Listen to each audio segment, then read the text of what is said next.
Nesta aula vamos falar sobre a força elástica e apresentar a lei de Hooke.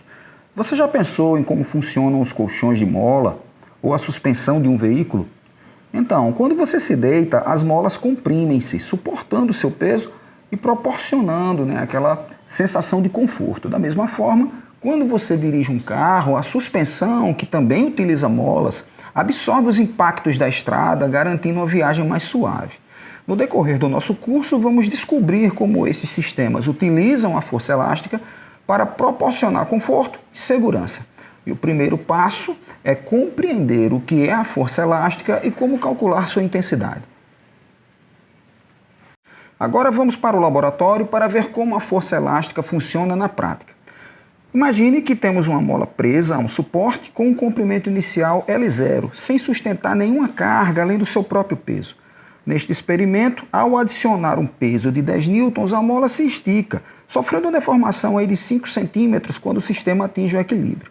Fazendo o diagrama de forças para essa situação, temos a força peso para baixo e a força elástica para cima.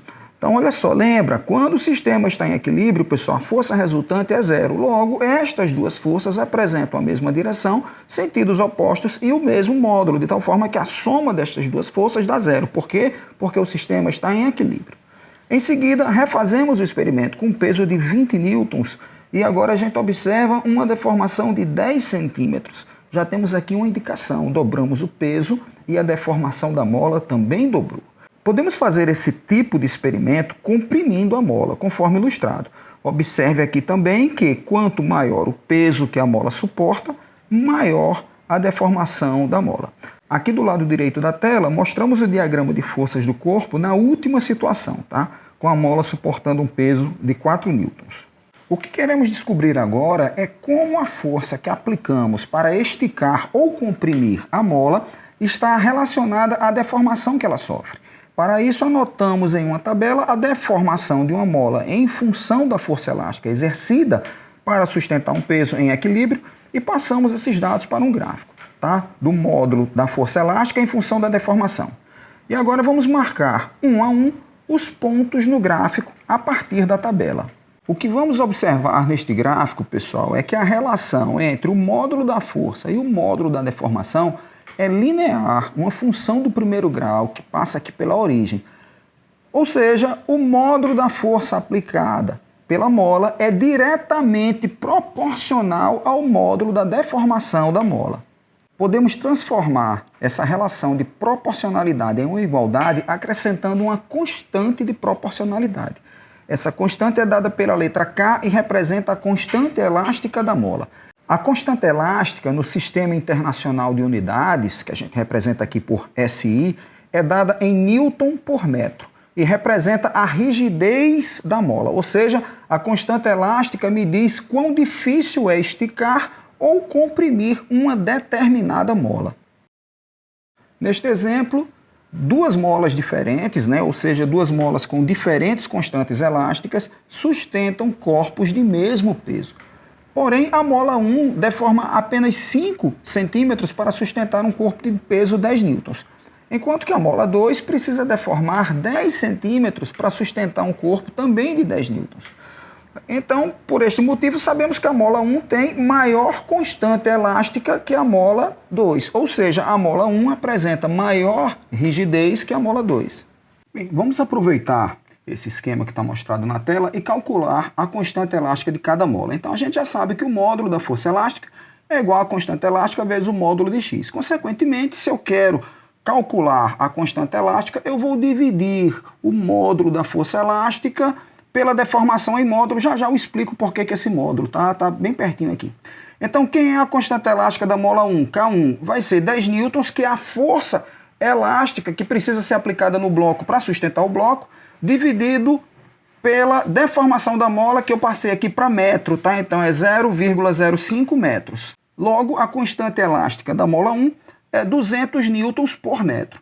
E para a mola 2, bem, K2 vai ser 10 newtons, que é a força elástica. Eu sei que a força elástica é essa porque está sustentando um corpo de 10 newtons, dividido pela deformação da mola, que eu também passei para metros, é igual a 0,01 metros.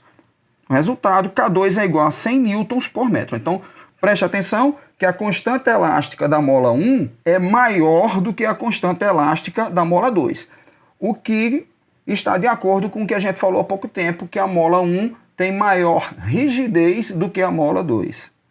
Força elástica como força restauradora. É o seguinte, na tela, pessoal, nós temos uma mola, agora na direção horizontal, em seu comprimento natural. Então, nesta configuração, a força elástica é nula. E a pessoa está apenas aqui segurando verticalmente essa extremidade direita da mola, que a gente pode chamar aqui de extremidade livre, porque a outra extremidade está presa lá na parede. Então veja que a mola não está sendo nem comprimida nem esticada. Agora nós temos a mola distendida, esticada. Por convenção, vamos considerar que esta deformação da mola é positiva, ok? Então quando a gente estica a mola, quando o comprimento da mola aumenta, a deformação é considerada positiva. Observe que a força elástica puxa a pessoa para o lado oposto ao da deformação. Então o cidadão puxou a mola para a direita e a mola está puxando o cabra para a esquerda, tentando levar essa extremidade da mola para a posição de equilíbrio, onde a deformação ali é nula. Para indicar esta relação de sentidos opostos entre força elástica e deformação, a lei de Hooke é escrita em notação escalar com um sinal negativo, como está mostrado aqui na tela. O objetivo deste sinal negativo é exatamente indicar que o sentido da força elástica é sempre oposto ao sentido da deformação da mola. Beleza, e se a mola estiver comprimida? Bom, vamos dar uma olhadinha novamente na situação em que a mola está em seu comprimento natural. E vamos comprimir esta mola, empurrando essa mola para a esquerda.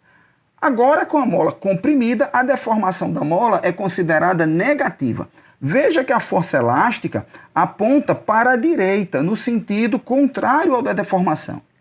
Muito bem, então a força elástica é uma força do tipo restauradora. E o que é uma força restauradora? É uma força que atua para trazer o sistema de volta ao seu estado de equilíbrio ou posição original, após ter sido deslocado. Então ela é chamada de restauradora porque tende sempre a restaurar a condição inicial do sistema. Dinamômetro. Um dinamômetro é um instrumento usado para medir forças. Então ele funciona com uma mola, tá, dentro de um tubo, uma caixinha, e quando você aplica uma força na extremidade do dinamômetro, a mola dentro dele se estica. Quanto maior a força, mais a mola estica. O esticamento da mola é proporcional à força aplicada de acordo com a lei de Hooke. Então o dinamômetro tem uma escala que indica a força correspondente a esta deformação da mola, permitindo que você veja quanta força elástica foi aplicada para sustentar um corpo. Neste exemplo, o dinamômetro está sustentando um corpo em equilíbrio. Então, se está em equilíbrio, a força resultante é zero. Como a escala mostra uma força elástica de 3 newtons, concluímos que este é o peso do corpo, já que a força resultante é zero, então tem uma força elástica de 3 newtons sustentando um peso de 3 newtons. Se colocarmos um corpo de maior peso, a mola irá apresentar uma maior deformação, alterando a leitura na escala. Neste caso aqui, como a leitura é de 5 newtons, concluímos que o corpo tem peso 5 newtons. Agora, cuidado com um errinho muito comum, pessoal. Nesta situação, o corpo está em repouso, logo está em equilíbrio, logo a força resultante sobre ele é nula.